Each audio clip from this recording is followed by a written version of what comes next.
धरती पर जितने भी जीव जंतु हैं, यानी कि जितने भी लिविंग थिंग्स हैं, सभी के लिए ऑक्सीजन की ज़रूरत होती है। कुछ अपवादों को छोड़ दें तो इंसान से लेकर पशु पक्षी यहाँ तक कि पेड़ पौधे को भी ऑक्सीजन ना मिले तो उन्हें जिंदा रहना संभव नहीं है।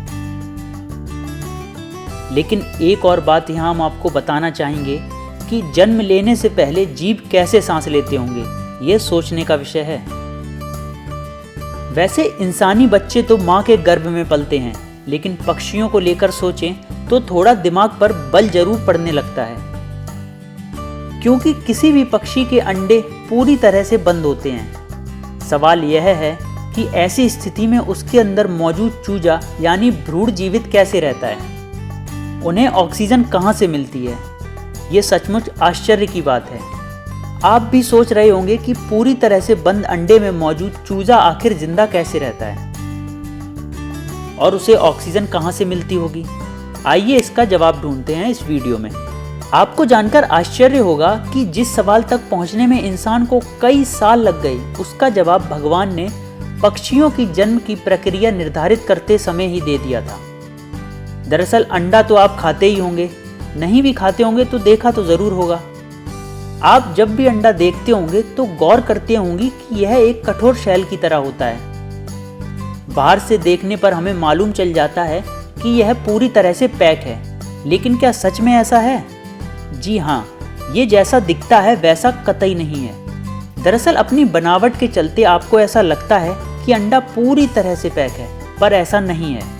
अंडे के नीचे एक तरह की झिल्लियां होती हैं जो सामान्य तौर पर हमें नजर नहीं आती, और इन्हीं झिल्लियों के बीच छोटी वायु कोशिकाएं होती हैं जिसके अंदर ऑक्सीजन भरी होती है।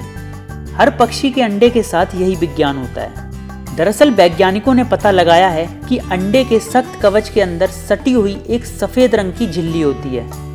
पहली नज़र में ये झिल्ली एक ही लगती है, लेकिन थोड़ा गौर करने से देखने पर समझ में आता है कि यहाँ दो झिल्लियाँ आपस में चिपकी हुई होती हैं, और इन्हीं दो झिल्लियों के बीच में हवा की थैली होती है। इसी थैली के माध्यम से अंडे के भीतर विकसित हो रहे भ्रूण को श्वसन के लिए ऑक्सीजन मिलती है।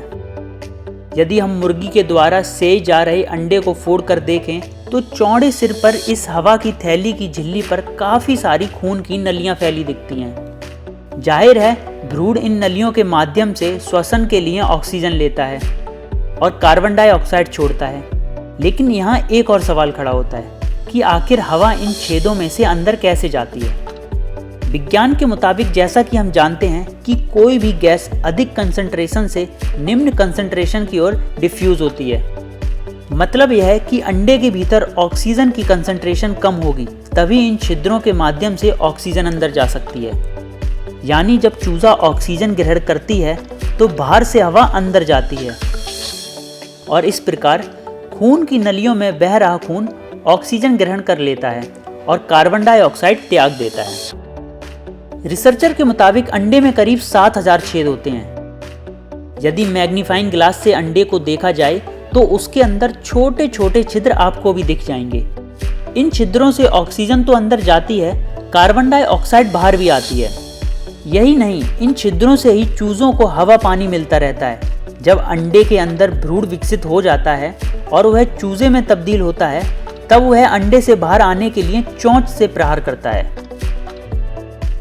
इससे अंडे के बीचों बीच या बड़े हिस्से में दरार आ जाती है, जिसे तोड़कर चूजा बाहर निकल आता है। हालांकि जब वो बाहर आता है तो अंडे के भीतर वाले तरल पदार्थ से उसका शरीर गीला रहता है, मगर बाहर आने पर हवा के संपर्क से वह सूख जाता है। तो दोस्तों, कमेंट बॉक्स में जरूर बताइएगा आपको ये जानकारी कैसी लगी। ब्यूरो रिपोर्ट, ओजांग टाइम्स।